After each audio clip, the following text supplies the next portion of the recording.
Oh shit, there's no clutch. Rosa VT.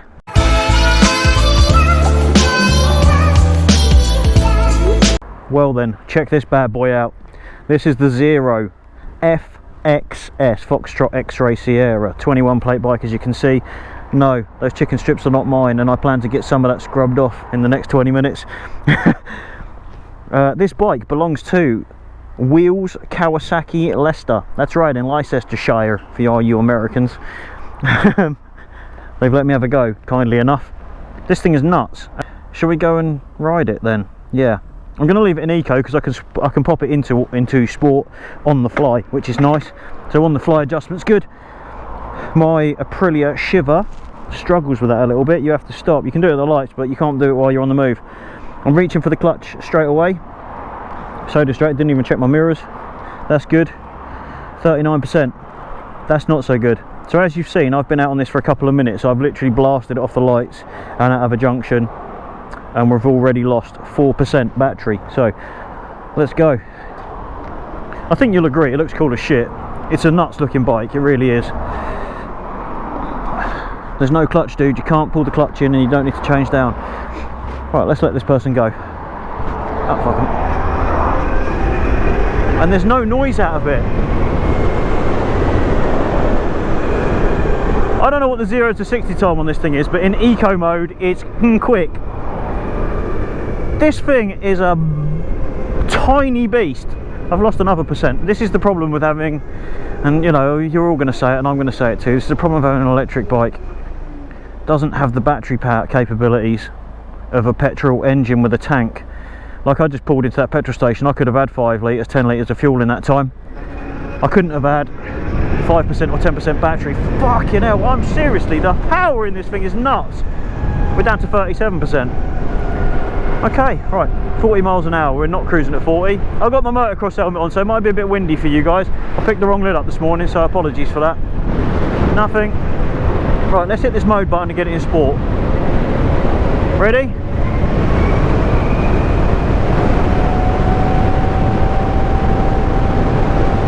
Okay, that is flat out.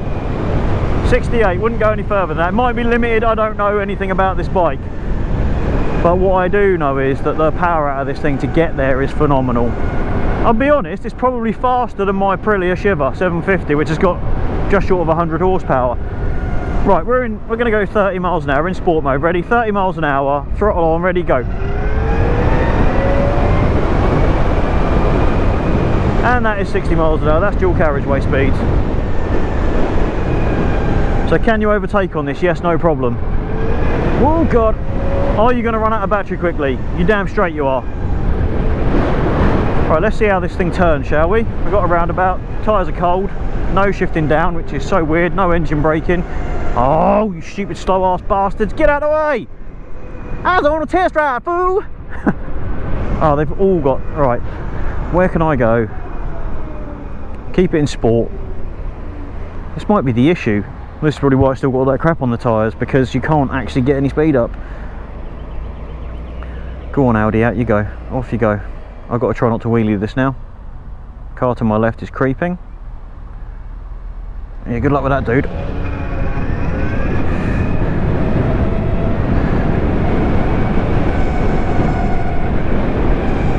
Wow, that looks pretty decent to me.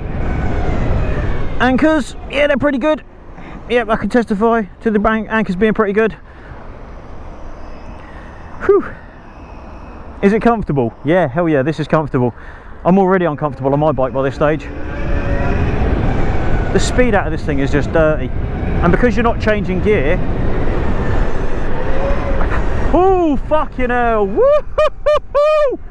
Woo! Did I light that back tyre up? Yes. Did it break free? Yes. Do I feel amazing? Yes, I feel amazing. That was wicked. Sport mode, it's definitely lively. Let's get it back in eco because I've only got 30% battery left. Whoa.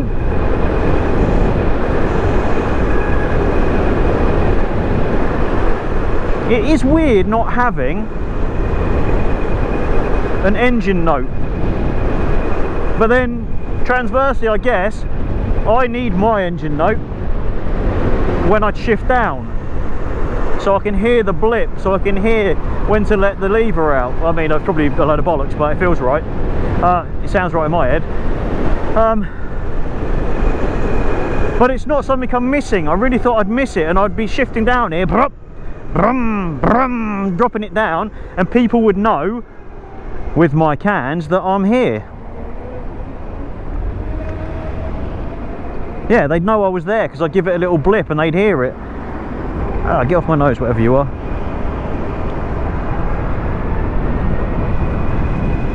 Could I ride the wheels off of this thing? Yes, I pretty much could ride the wheels off this thing. Oh, reaching for the clutch. This thing is mental, like truly mental.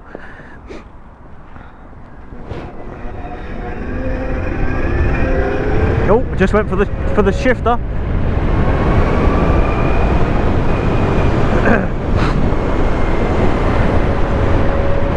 So let's talk raw power, shall we? Let's slow this down. Raw power, my EXCF and my Aprilia Shiver have got more power. They weigh a lot more, well, they weigh more. The Shiver does. The Shiver weighs about as much as a small hatchback does. The EXCF not so much. But the pull on this thing, the absolute pull on it is nuts. Let's see what the regen's like. Fully regen on the brakes though. Yeah, see, that's great. I can't see that I would ever get enough regenerative braking out of this thing. No hands. Look at the balance on this thing. Wow.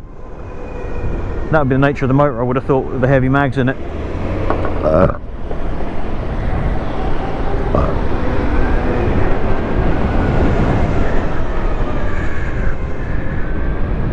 Okay, don't light it up. There you go. Look at the power of that thing. Wow. Oh shit. Whoa. Okay, the brakes are good, not brilliant. I suppose the only reservation you would have of having one of these is A, the cost, but B, the distance you can go. If you work in town, you live in town, you're not got to go on the motorway, this would be ideal if you could afford it.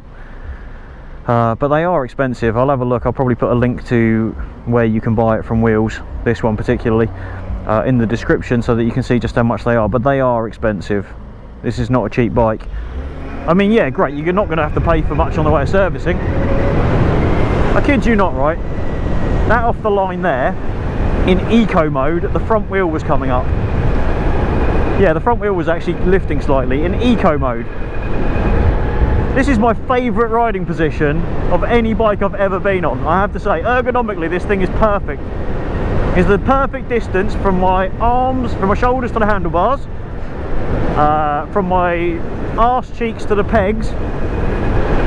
My back's nice and straight. I'm sitting up, I'm not hunched over, I'm not having to stretch. I thought it was tiny when I saw it. It is absolutely perfect. And this is only 11 kilowatt motor. This is equivalent to a 125. You can ride this, I was reading the paperwork, you can ride this on a car licence. Yeah, you could just get a car licence and have this. CVT or a car licence. Because I can't rev it and feather the clutch, I haven't got the centrifugal motion of the motor to keep me upright there, so that's a bit of a ball ache. And my balance isn't great sitting down. If I was standing up, it'd probably be a bit better, but not sitting down. Let's see if this guy goes for it, because he went round me on the right and he wanted to have some at the lights on the last one. No, he doesn't. He's not having any of that.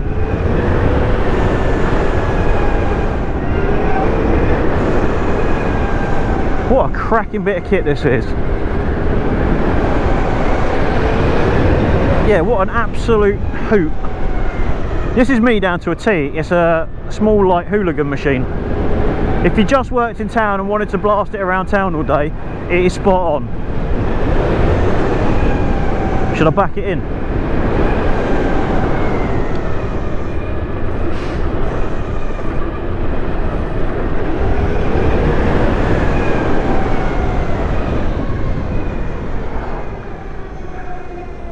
Man, could I get used to this thing as a daily? Wow. Okay, so they said I could have it for quite a while, but to be honest, I've ridden it enough to know that I absolutely love it. I do absolutely love it. It is nuts. If I lived in fact, where I live, if I was working in a town centre, or even if I had to go down to Luton, 20 odd miles, I think this would be amazing for it. I would truly be happy with it. So anyway, thanks for watching, guys. Leave me some comments, let's talk. Tell me how electric's rubbish. I wonder if they got a reverse on it. I doubt it. Oh, look at that. Oh, look at that. Oh, look at that. Can't do that on either of my bikes. It's mental. So anyway, thanks for watching, guys. We'll see you in the next one.